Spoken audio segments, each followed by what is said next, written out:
America के चुनाव को लेकर एक दिलचस्प बात जान लीजिए। यहाँ का चुनाव गधे और हाथी का मुकाबला भी कहा जाता है। गधे का चिन्ह डेमोक्रेटिक पार्टी का प्रतीक है, जबकि हाथी रिपब्लिकन पार्टी का प्रतीक है। अमेरिका के चुनाव में इन दोनों चिन्हों का इस्तेमाल 1870 से हो रहा है। अमेरिका में राष्ट्रपति पद के चुनाव की प्रक्रिया बहुत अलग है और जटिल भी है, लेकिन आप इस ग्राफिक्स को देखकर आराम से समझ जाएंगे।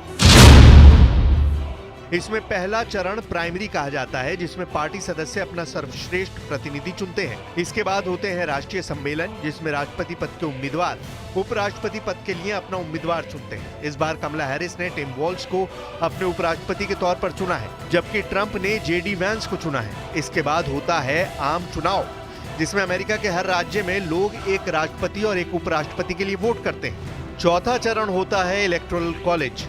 हर राज्य को एक निश्चित संख्या में इलेक्टर मिलते हैं। ये संख्या संसद में राज्य के प्रतिनिधित्व के आधार पर होती है। आम चुनाव के बाद इलेक्टर वोट डालते हैं और आधे से ज्यादा वोट पाने वाला उम्मीदवार जीतता है।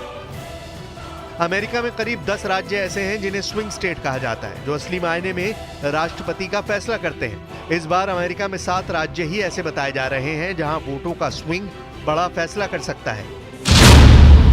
Arizona, Nevada, Wisconsin, Michigan, Pennsylvania, North Carolina, Georgia.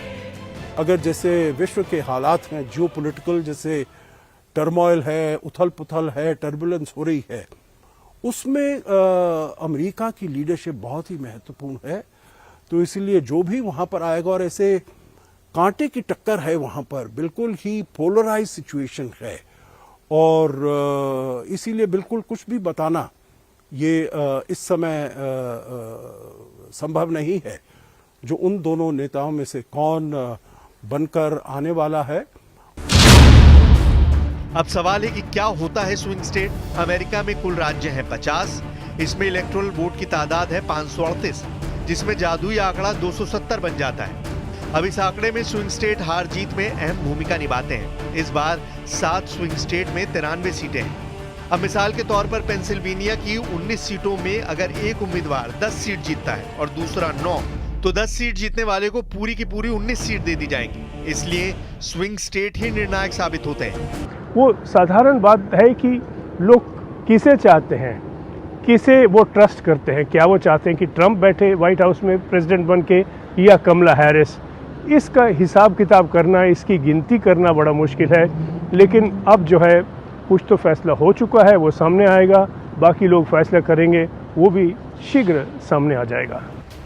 या कहें कि पूरे अमेरिका में कम वोट हासिल करने के बावजूद इलेक्टोरल वोट में जीतने वाला उम्मीदवार जीत जाता है। इसलिए इस बार भी सबसे ज्यादा प्रचार स्विंग स्टेट्स में हो रहा है। ये अमेरिका के वो सूबे हैं जहां रिपब्लिकन और डेमोक्रेट्स के बीच लड़ाई अक्सर बेहद करीबी होती है। पूरी दुनिया की नजर अब अमेरिका के चुनाव पर है, क्योंकि अमेरिका के साथ भारत समेत पूरी दुनिया पर इसका असर जरूर पड़ेगा। इसके बाद इंतजार होगा नतीजों का, और फिर अगले साल 20 जनवरी को अमेरिका की नई सरकार शपथ लेगी, जिसका कार्यकाल 4 साल का होगा।